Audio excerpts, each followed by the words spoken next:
valer a pena, você tem que ter influenciado pelo menos uma pessoa. Pelo menos uma na sua vida. A sua vida tem que servir de exemplo, de influência. Estou falando da sua vida espiritual para alguém.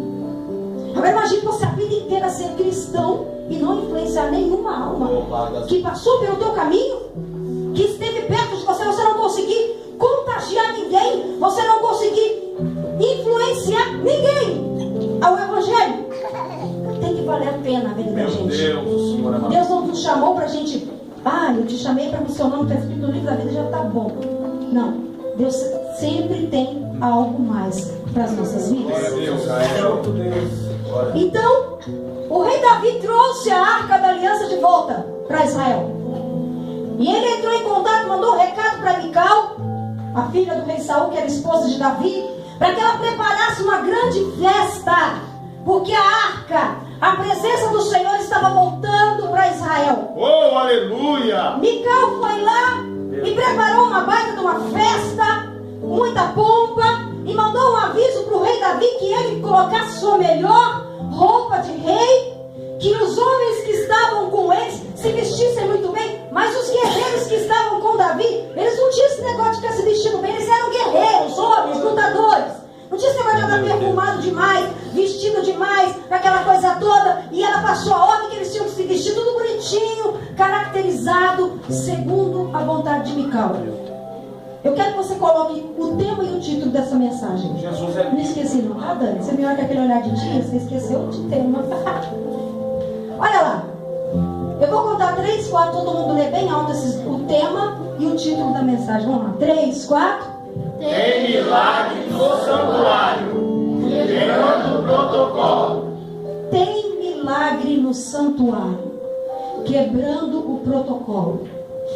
Então o rei Davi, quando ele estava chegando com a comitiva dele, quando ele estava chegando com a arca na cidade de Davi, quando a arca entrou, já estava todo mundo preparado, tudo bonitinho, tudo bem organizado.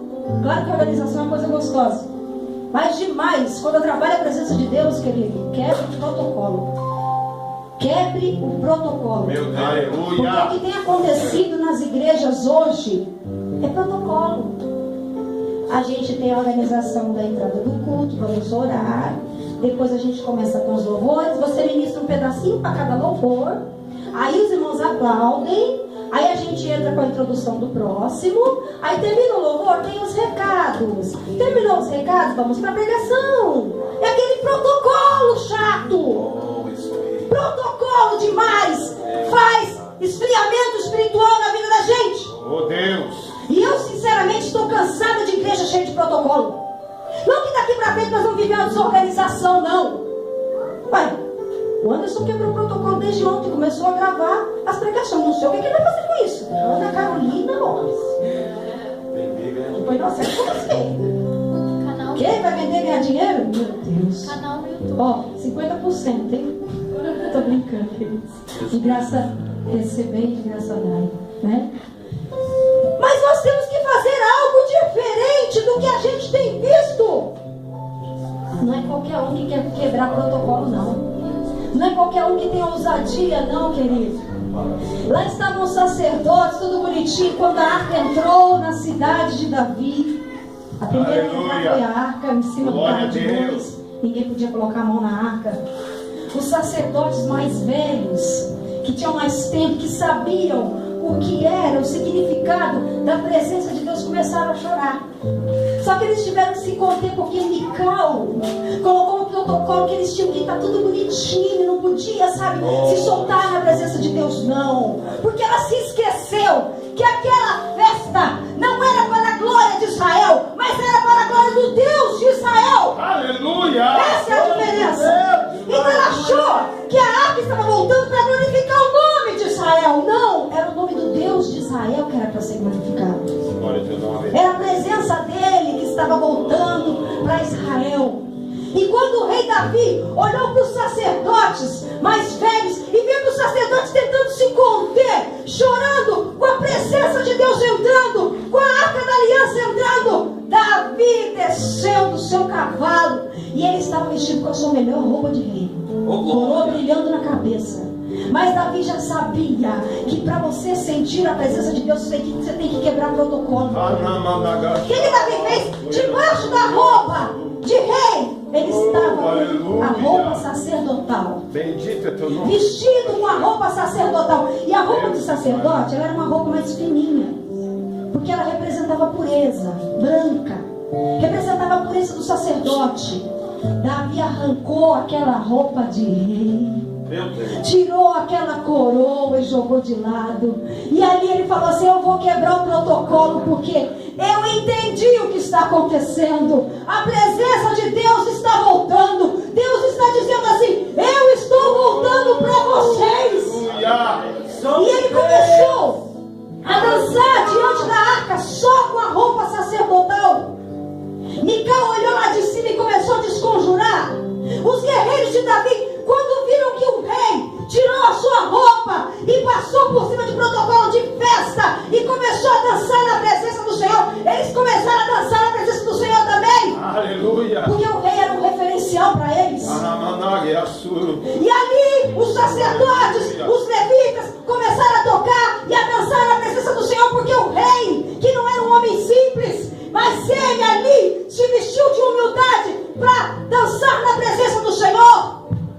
Porque na presença do Senhor não tem pastor, pastora, bispo, isso, aquilo outro. Tem adorador. Aleluia. Tem adoradores na presença do Senhor. Aleluia. Então, ele dançando, Mical olhou de lá de cima e começou a desconjurar. Em vez dela descer de lá, em vez dela se unir ao povo, em vez dela adorar, entender o âmbito espiritual que estava acontecendo, porque a nuvem da glória do Senhor tinha tomado conta daquele lugar novamente. Algo raro que se acontecer em Israel. Aleluia. Porque a arca não estava mais lá. Oh, Deus. Davi se alegrou porque a nuvem da presença de Deus chegou naquele lugar. Ela ficou lá de cima criticando, debochando, falando que o rei, onde já se viu, que vergonha, o rei de Israel arrancar sua roupa de rei, arrancar sua coroa e ficar quase nu dançando diante da arca. Davi não ficou nu, ele estava com a roupa sacerdotal, dançando na presença do Senhor. Ali Davi não olhou quem é que estava do lado dele.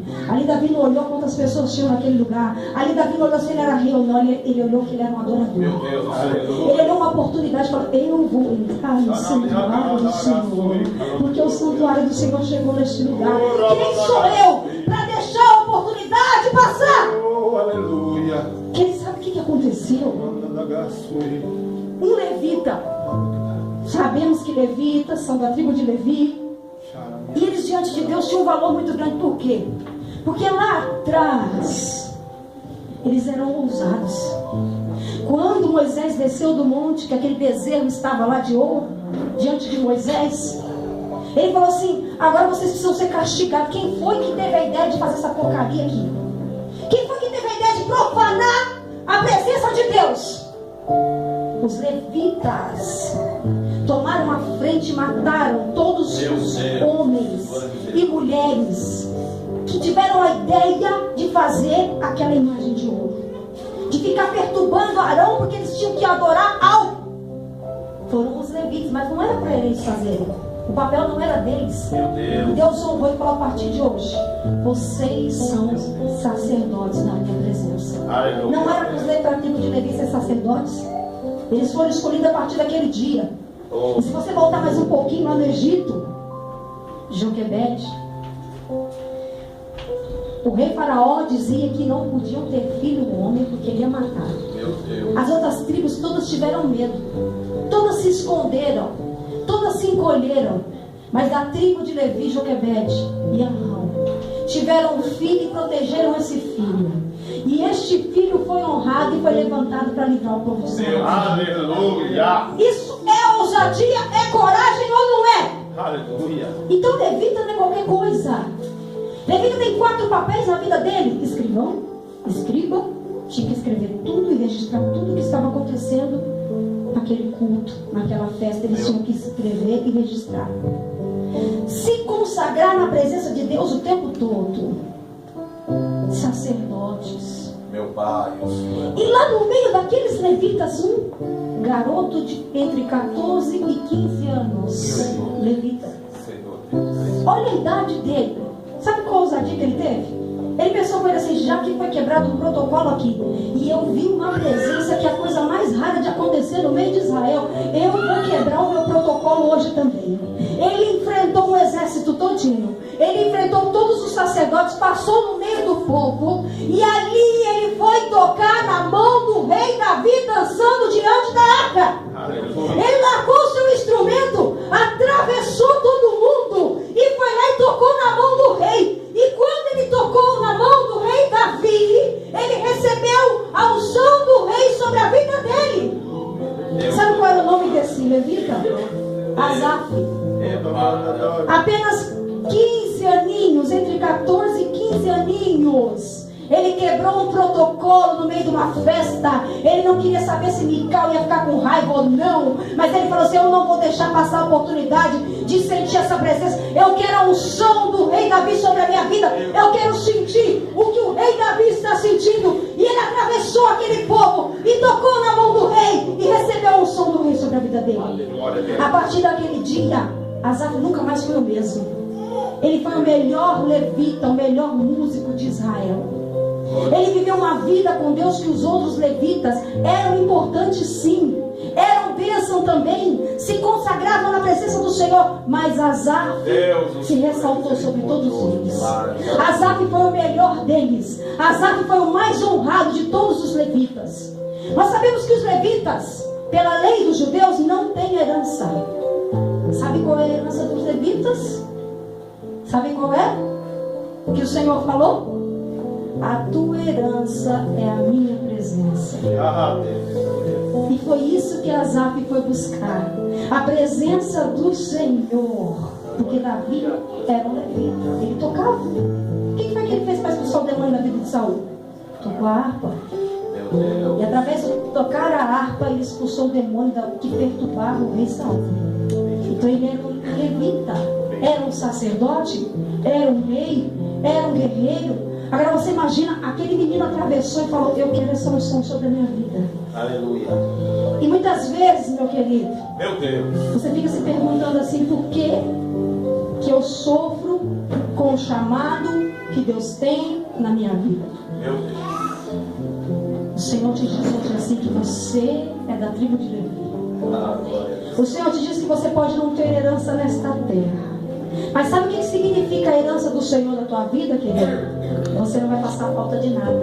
Aleluia. A presença do Senhor, a unção da presença do Senhor, da herança do Senhor na nossa vida, Deus vai te suprir em todas as coisas. Era o que acontecia com a tribo de Levi. Era o que acontecia com os levitas. Eles eram supridos em tudo. A família deles era suprida em tudo. Glória a Deus. Aleluia. Jesus. É tanta informação que eles meu Deus do céu. Jesus. Aí eu estava meditando e pensando assim: hoje eu sempre tenho pedido ao Senhor o dom de discernimento. Eu acho o dom de discernimento um dos mais importantes dons que a igreja precisa ter. É o dom de discernimento, e é um dom. Mas o Espírito Santo falando comigo aqui hoje, ele falou assim: sabe de uma coisa? O dom de discernimento não vem se não houver uma intimidade com Deus. Oh, meu Deus. E quando nós não temos o discernimento, nós nos atrevemos a prejulgar as pessoas, a levantar julgamento contra as vidas das pessoas. Foi o que aconteceu com Mical. Mical não tinha uma intimidade com Deus. Ela era casada com um sacerdote, com o rei Davi, com um adorador, com um salmista. Mas ela mesma não tinha intimidade com Deus. E por ela não ter intimidade com Deus, ela não tinha discernimento. E por ela não ter discernimento, ela acabou ficando estéril, porque julgou o rei dançando diante da presença do Senhor.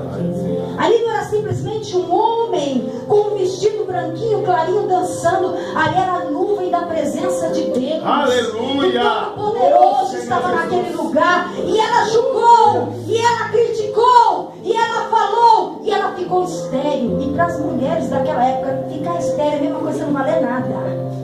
Era uma das piores coisas para as mulheres. Era ficar estéril. Era ser estéril. Vocês lembram da história de Ana? Quantas vezes Ana chorou na presença do Senhor porque ela precisava ter filhos? Meu pai, meu Deus. Raquel, quando ela chegou para Jacó, falou: dá-me filhos, senão eu morro. Para elas era uma desonra não poder gerar filhos. E isso aconteceu com Mical a partir daquele dia. Nós muitas vezes temos áreas na nossa vida que estão estéril